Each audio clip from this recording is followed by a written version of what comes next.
I'm genuinely shocked that some of these authors are as high up on the list as they are, or as low. Hey book besties, welcome back to my channel. Today, I'm gonna be rounding up my top 10 most read authors. This is a challenge that I was actually tagged in over on TikTok by my friend Victoria, and this is such a cool idea.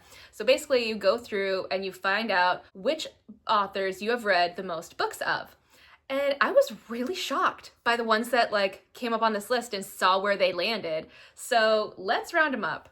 But first, if you love reading books, make sure you're subscribed to my channel and stick around for all kinds of bookish content.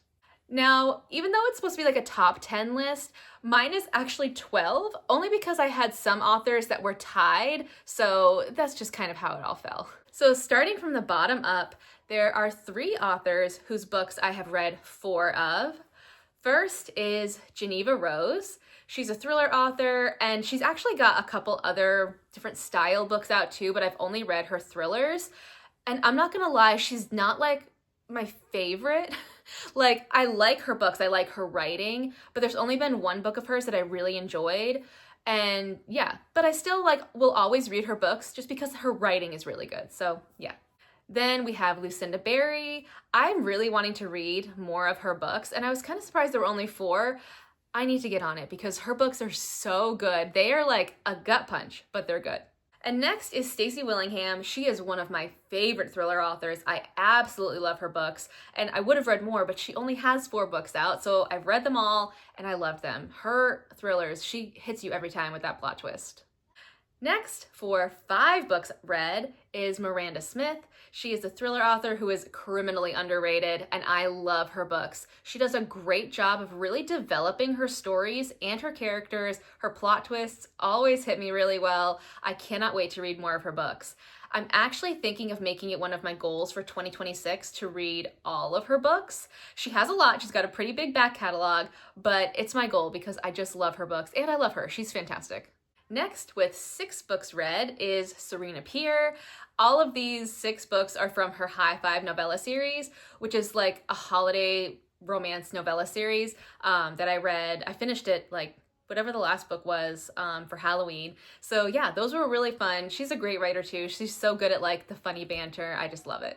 And next I have 4 authors who I've read 7 books from, so that's quite a lot. I have Nicholas Sparks.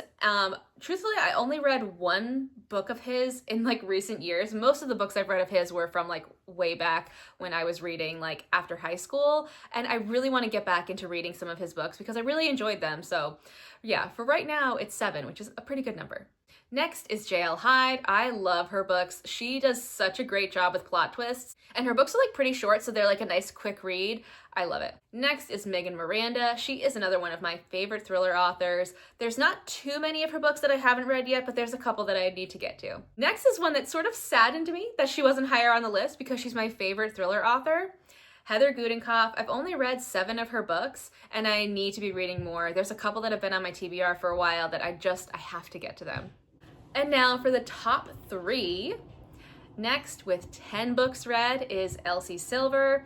I started my Elsie Silver journey this year, and I love it so much. So I've read all of the Gold Rush Ranch series, and I do count the little novella between books 1 and 2 as a book. I mean, it's a book. So yeah, one of her books. And then I read the whole Chestnut Springs series. And actually, I guess it'd be 10 and a half because I'm currently in the middle of Wild Love.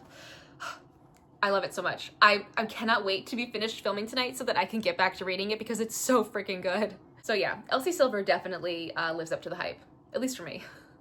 Next is Lisa Jewell with 12 books. Again, another one of my favorite thriller authors. I've pretty much read all of her books. I think anything I haven't read yet is really older work for her that's not quite thriller anymore. It's more her, I don't know, maybe mystery is a better word for it, but yeah, just some of her older stuff that I just haven't gotten to yet, and maybe I will, maybe I won't, who knows. And last, with the most books I've read, is Frida McFadden with 16 books. Now don't get me wrong, I love Frida McFadden, but I don't really consider her a favorite author, if that makes sense. I always read her books because they're so bingeable and fun, but when I think of favorite authors, she's not one that I commonly think of, because her books for me are a little bit different. They're more like fun palate cleansing reads than ones that are really gonna stick with you. There are some that have stuck with me for sure, but yeah, it's just a different vibe, I think. But I still can't get enough of her books, and I have so many that I want to read still. But yeah, I actually made it my goal this year to read all of Freida McFadden's books, and I was off to a good start at the beginning of the year, but I kind of fell off. There's just so many other books out there to read. I will get to her back catalog. It's just gonna take some time. So that is my top 10 or 12 really most read authors, and honestly it was a lot of fun to go through and see who I've been reading more of. And yeah, I'm excited to see like where I go from here. Like if I were to do this next year at this time, what authors would be on that list? I'm interested to see. And if you're wondering how I did it, listen, I know that there are a lot of like tracking apps out there that do a better job than Goodreads for sure, but I just used my Goodreads. I kind of like, I know like the authors that I gravitate more towards, so I kind of just put them on a list and then counted how many books of theirs I'd read and then scrolled through Goodreads to see who else kept coming up, and that's how I figured it out. Not exactly the easiest or coolest way to do it, but that's what worked for me. In the comments, I would love to know some of the authors that you have read the most books from. Even if you just know it off the top of your head, let me know in the comments. Thanks for watching, besties. I'll see you next time.